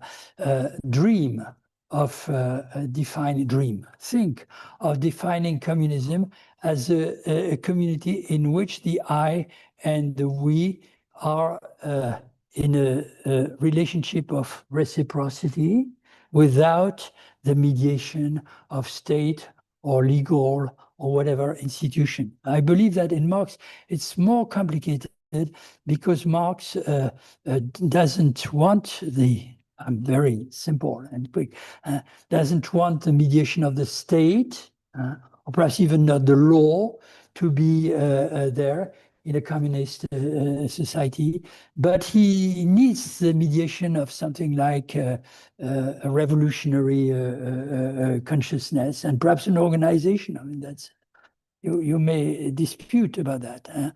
And to put a final, that's very, very quick, but a final note on that, if you return to Hegel and to Hippolyte and to the phenomenology, what is, I find fascinating, and I think Hippolyte was right on that, and Derrida adopted the same view in Glas, which is his commentary of these passages in Hegel, is the fact that the phenomenology does not end with a picture or a representation of a community that would be organically, so to speak, mediated by state and legal institutions, contrary to what one believes to have been his doctrine.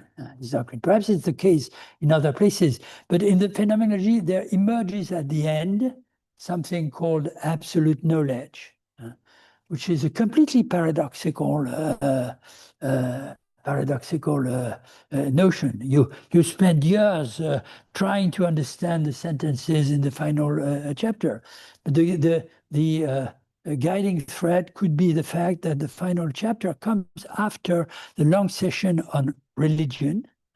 And there's absolutely no doubt that the successive figures of religion are institutional figures of the community. But what comes after, and reconciliation in Hegelian terms, what comes after is not an overcoming of the religious community in the name or for the benefit of another community, be it the statist or revolutionary. It's the idea of historicity as such. The dissolution of every existing figure. That's the absolute knowledge. So it's a movement, it's a reflexive movement that dissolves the community instead, etc., which might also involve that it overcomes this formula. Do I reply to your request? Perfect. Okay. Parfait. Merci infiniment, Étienne. No room. Tu as besoin d'une petite pause ou on peut continuer? Correct. Tu as besoin d'une petite pause ou on peut continuer quelques On peut minutes? continuer un petit peu, mais j'ai pas énormément de temps. Mais jusqu'à 30, c'est bon? Oui. Oui? Okay. All right. Fabulous. Maybe what we'll do is the following. I'm going to pose two very punctual questions and add one thing. And then maybe we'll open it up to anyone else who wants to, because we're going to stop in 30 minutes, okay, at past. All right? So that way you can have the last word, okay? I have I'm very sorry of that. I have a time limit, for domestic reasons. Yeah. Okay, so the two punctual questions, based on what you were saying here.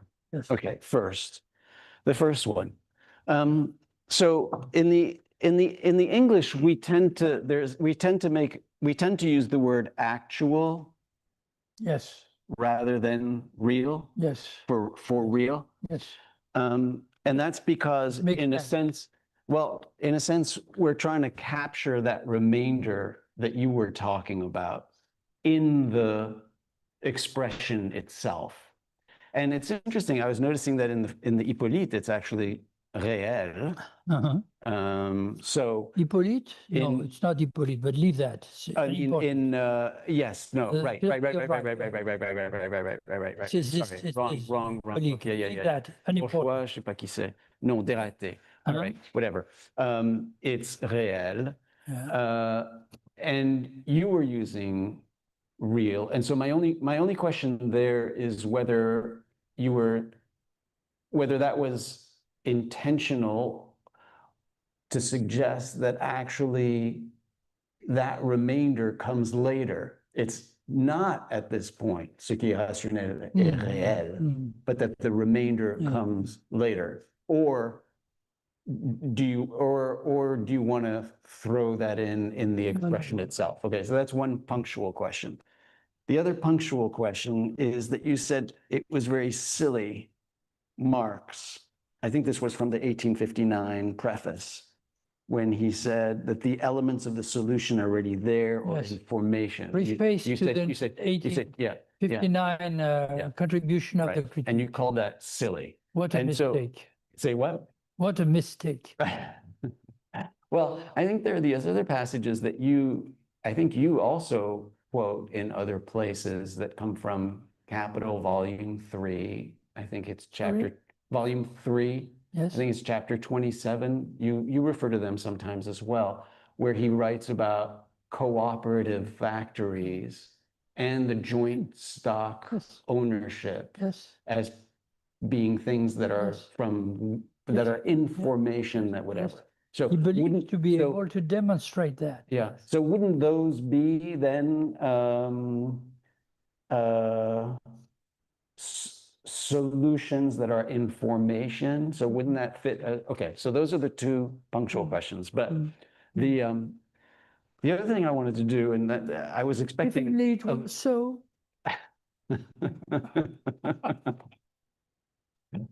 Okay, you can. I'm sorry, you You don't. can shoot it down later. No.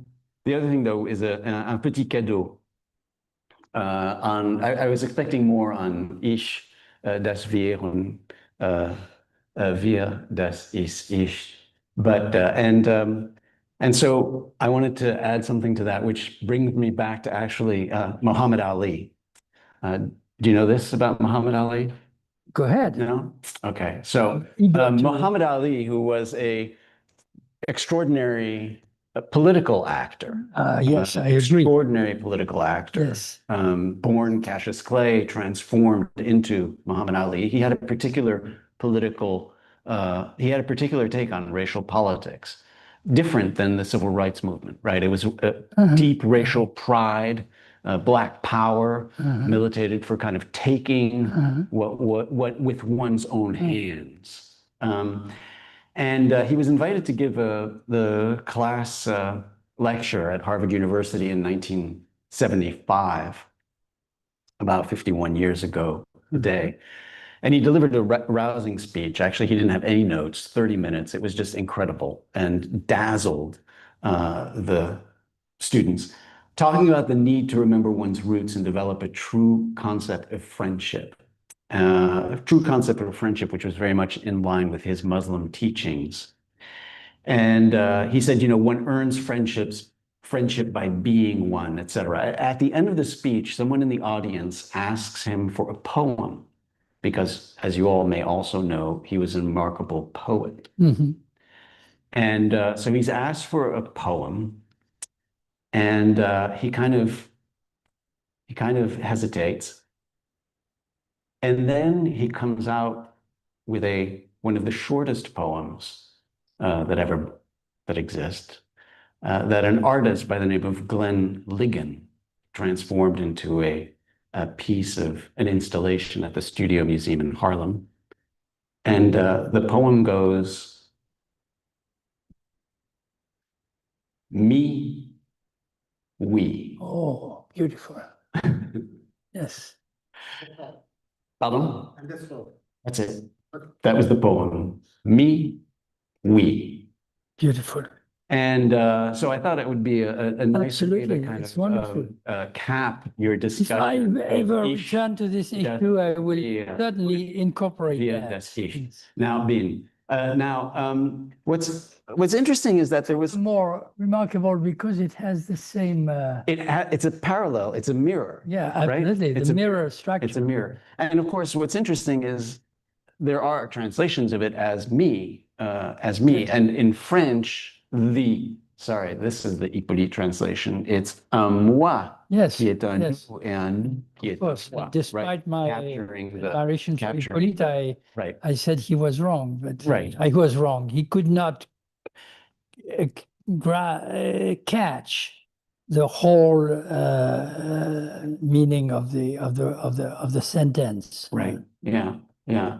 Because he Yeah. wanted it to become an énoncé instead of énonciation. Yeah. But I did want to suggest, though, Go ahead. that one thing that's interesting about this and about the enunciation itself is that the me is always on top of the we, Is always on top of the we, Uh-huh. or comes before the we. It's not a wir, das yes, Ich, or yeah, there's ich, not the same das. reciprocity. Right. Yes. There isn't the same. There's always an element of privileging in Yes. a way of the Yes, of yes. the me Yes. as an individual form. Yes. And of course, the phenomenology does that as well, in the sense that it privileges the beginning with sense perception and consciousness. Phenomenology Consciousness. tends to absorb the I in the we. Yeah, but where does it begin in a way?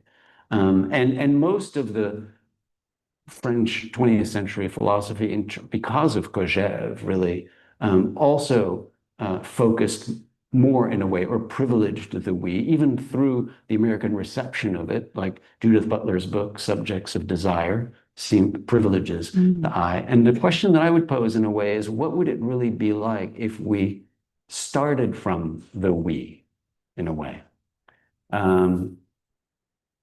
And how would our politics be different if instead of, in some way, slightly always privileging, putting on top the me, there was instead a privileging of the we? I think some of that work was being done by folks 10 years ago, maybe. I'm thinking here of writings about Occupy, about the assembly, about the General Assembly. I'm thinking here of Harlan Negri's book, Assembly. I'm thinking here of Judith Butler's book, Towards a Performative Theory of Assembly. I think there were times when there was an effort to privilege the we through the assembly form, through a leaderless assembly form. Absolutely. But I wonder, and the query would be, what would it mean to do that more rigorously?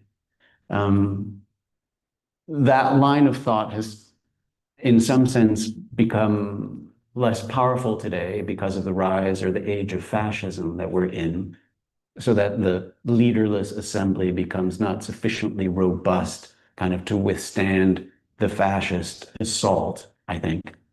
Although query whether the fascist assault itself is not modeled on a robust and powerful we, right? Maybe the far right has the upper hand today in reversing the we and the me. And the question would be, what would it be like to have a real politics of the left today that, in a way, tries to inverse that relationship, dialectical relationship? Okay, so that was my little present to you. It's more than a present. And It's why don't we have a few more comments, and then we can come back for some final thoughts, Étienne.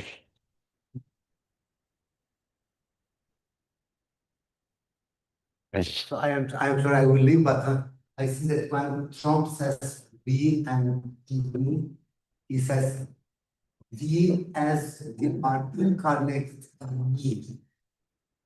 Right. Either Repeat. incarnation of Right. Yeah. Another thing. I mean, I can't hear you. The idea of incarnation. So the we cannot exist without being incarnated in me. Voilà. I'll say something about that. Le nous reste incarné en moi, en moi. Right. And I am the also, I am the Alpha and Omega. Yeah. Yeah. I am the source of the horizon. Yeah. I am the source of the wide wisdom. Yeah. So I see that the total transaction of the week. Yeah. All right. Yeah. Yeah. No, I think that's totally right. I mean, the Trump presidency is a total me, right? I mean, it's America, like, it's not even America. I mean, it's Trump, the person, the individual who incarnates everything, right? It's remarkable. I mean, it's stunning, These one connects. right? He's the perfect illustration and Right. incarnation. Somebody wants to Right. Yeah. Uh, Jean, of what Claude Lefort called the egocrat. Wow. They did, can you hear me? Yes. Well, actually listen to your talk on my computer because this is inclusive when I do it, so it was simple. I'm just gonna say that it was really elegant, the way you set it up to vindicate in a way a critique of a certain version of Hegelian Marxism. Uh-huh. Which is yours. Uh-huh. Especially the metaphysical one and the anti-political one, which includes certain versions of Orthodox Marxism. And of course, I also support the embrace of the 18th Brumaire, much of it, most of it against that. But that's not the only Hegelian Marxism, as you know. And there were other versions, non-metaphysical, needless to say, I'm thinking of the Frankfurt School, they're very diverse people there. So, and I would still admit, although I don't want to get into a long discussion of it, that one of the concepts of that other Hegelian Marxism could be, but need not be, interpreted in a metaphysical way, namely alienation. Namely, Alienation yes, in terms of, well, I don't know. yes, yes. right.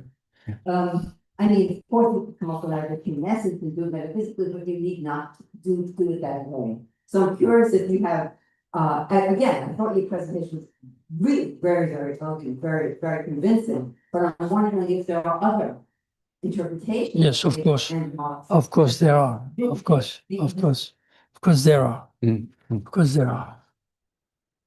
Okay. No worries. Why don't we take one more quick addition et puis ensuite on finit avec Étienne. I don't want to speak all the time. In English or in French? Go in French. En français, parce que pour revenir sur une discussion qui était ouverte autour de Trump, je trouve que son nous, il est beaucoup plus un, comme on avait en Speak France, to me c'est un point, ça vaut. or to everybody. Ça va, parce que la discussion était ouverte. Allez-y, allez-y, allez-y. C'est un nous de majesté, comme il y avait à l'époque finalement de la monarchie. Ça beaucoup quand Trump s'exprime, il dit nous, c'est un nous général, un nous qui représente la structure, ce n'est pas plus qu'un nous lui-même, il ne dit pas je, il inclut tout dans ce mot. Ok. Il ne dit que je. Je veux dire, it's I, all the policies are I. I mean, it's remarkable. A wealth of fascinating questions come to my mind and arise from there. As for your first question, I propose a compromise. That is, the rational is real in the sense of the actual, if you don't mind. Okay. That is, the real can be also. Okay. Now, let's come to the very, very interesting question of I and we. It's on purpose that I try very superficially, I admit, and much too quickly, to bring in the question of enunciation and not only of énoncé, of enunciated. And I believe that Hegel, if the comma is here, if the column is here, The colon. the enunciation as such is indicated in the text. But then, of course, all the problems begin. I agree with that. So one of my suggestions would be, doesn't matter, that if you look at the second half, und wir das Ich ist, you could translate or interpret that in the following manner: a we. So perhaps that's a code name for a community, or for a we that speaks, because you speak only in the first singular person. So that could mean that the that the we, in a sense, becomes a big subject or a super subject, which speaks materially or allegorically with one single voice. But what is that, a we that speaks with one single voice? What it certainly not is a collection of people, subjects, who march together or gather somewhere and say the same. That's the absolute, that's the alienated form, perhaps. That's the absolute caricature. But historically, of course, it plays a huge and, in fact, catastrophic role. It's fascism. It's fascism. The people are all on the same square, in the same place, and together they say the same. I adopt the same ideology, or follow the same leader, etc., etc. And unfortunately, in history, really existing communism mimicked that entirely. So it's complicated because, of course, if you ask yourself about the historic roots of that, there are circumstances in which which was accustomed to see as great moments of liberation or emancipation, in which many people gather and speak with one voice, so to speak, and they belong to the revolutionary traditions, and others as well, religious, almost certainly. I remember a moment of a traumatic moment, in a sense. For me, I was watching a movie on the history of the Chilean Revolution and the coup d'état, and it was beautiful. It would show how long before being elected as president, Allende had gathered crowds of peasants, militants, workers, and suddenly we all know that. I saw them marching in the street and singing the same revolutionary song. And I asked myself, where's the difference with the fascist crowd, which, etc. So in any case, I think this cannot be the solution. But then you get to the other possibilities. I, whose voice can be heard in the assembly of a crowd or a people or a community, etc., speaks in silence, or each and every of them speaks in the name of the we, in the conviction of belonging to a common movement and of emancipation, but somehow keeps a singular voice, something like that, which is probably what Judith Butler wants to say, because she believes, or she explains that the assembly is based on the vulnerability that they share, but the vulnerability is never exactly the same for each and every of them. So their voices remain singular. So I don't continue, I derive from there the idea that this formula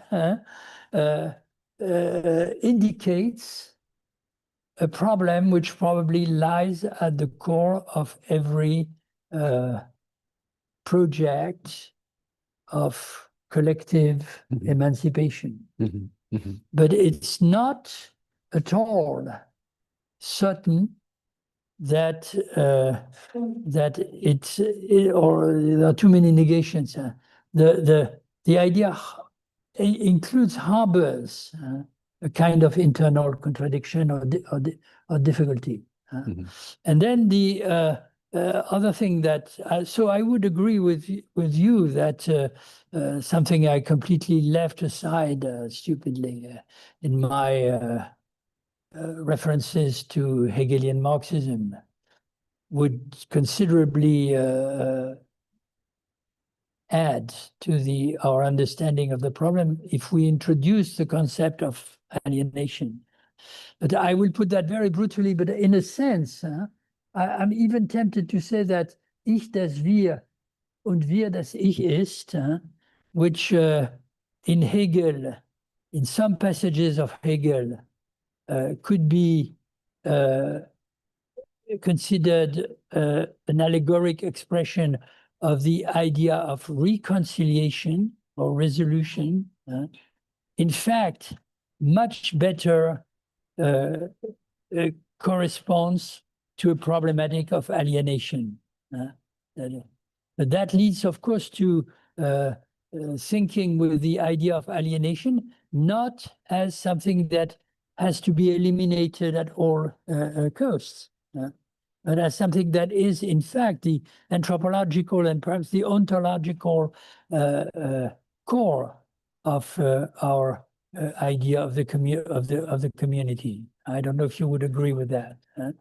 And finally, I would say that the question whether you can substitute, and in which sense you can substitute the plural to the singular in the understanding of the structure of enunciation is something that has to be discussed not only with the help of Hegel or Marx, etc., but also with Benveniste and with other linguists, poeticians, and so on. Now, in Benveniste, there is something that I always found very striking, which is apparently absent from this formula, namely the idea that we is an essentially equivocal or ambiguous pronoun. Because in our use, so the I is the I as subject, as pure subject of the enunciation is indeterminate.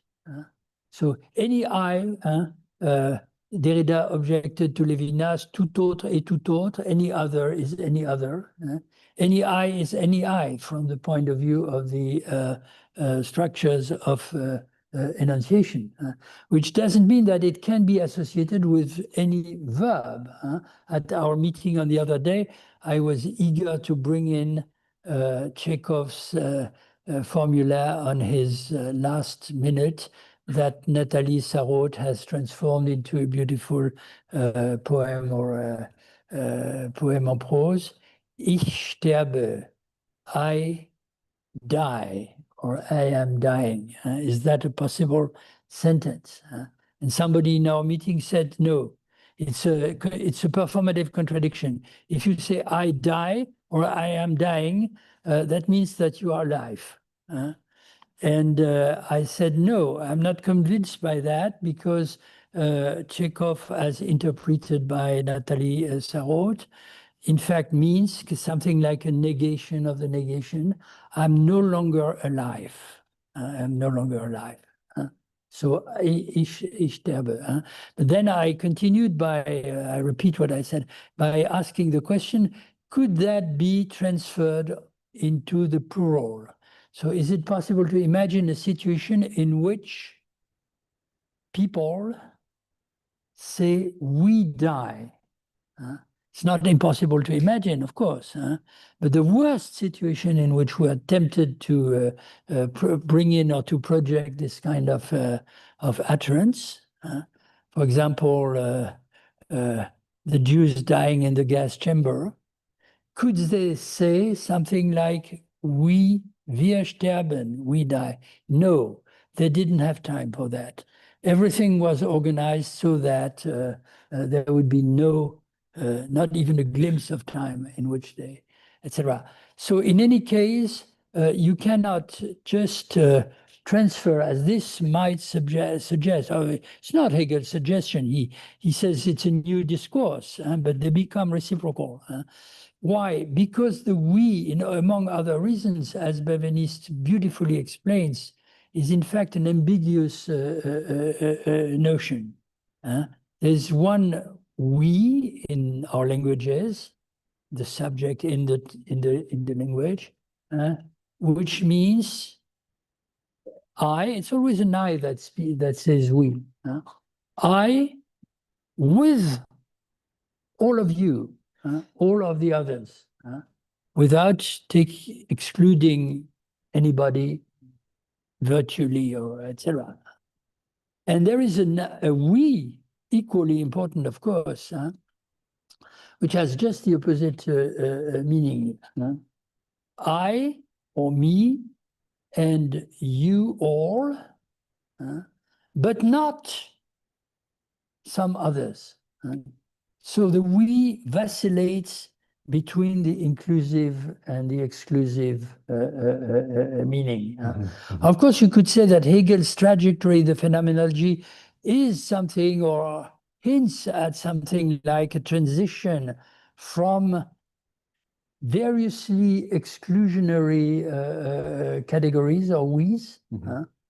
We, the rational people of the Enlightenment, but not the believers in the old superstitions, etc. Towards something virtual or potential, which would be an all-inclusive we, that implicitly at least would speak like a single I. And in a sense, it ends with the Christian discussion. I would wanted to bring that in with negation of the negation, tot des todes, etc., etc., with a reinterpretation, a Lutheran reinterpretation of the Christian doctrine of the resurrection. The death of death, that's the moment when Christ resurrects, and therefore, death, where is thy victory? But what is interesting, that's my interpretation following Hippolyte and Derrida, is that at the very moment when the last form in which the community could appear as exclusive or tends to present itself as virtually or potentially all-inclusive, the day of the resurrection, if there are no, there's no damnation, etc., the whole thing collapses. And what emerges, as always in Hegel, is the idea that history goes on with its violence and its destructions, but not realizing its ideal in the form of the perfect or absolute community. And there, of course, an easy critique of Marxism comes in of the type. Marx would jump into the discussion and he would say, my dear professor, you could not bring your dialectics of the I that is we and we that is I to its completion or its perfect realization, because your horizon was permanently enclosed in the bourgeois structures of the state, the law, the institutions are. Just think of communism. It's beyond that limit. And therefore, it resolves the problem that you could not resolve. And I don't say that this is absurd. The best definition of communism that I have found is the one that probably didn't invent it, the one that my friend Jacques Rancière never tires of repeating, communism as a community of life, which is also a community of struggle, une communauté de lutte, which is something that takes place not in the future, not it's humankind resolving its problems, but in the actual experience of overcoming the institutional limits. Well, I'm afraid that's a great place to end, I think, the seminar. And I know that you have to run to the Philharmonic. So we're going to stop here. And all of us dearly, greatly thank you, Étienne thank Balibar, you. for another great seminar. Thank you for your patience.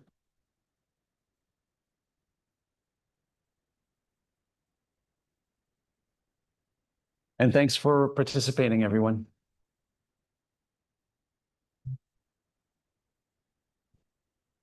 Oh, yeah. Sorry? Something short. I know you have to leave. Yes, unfortunately, Yeah. because What? because it happens that tonight my Yeah, he wife has to and go. I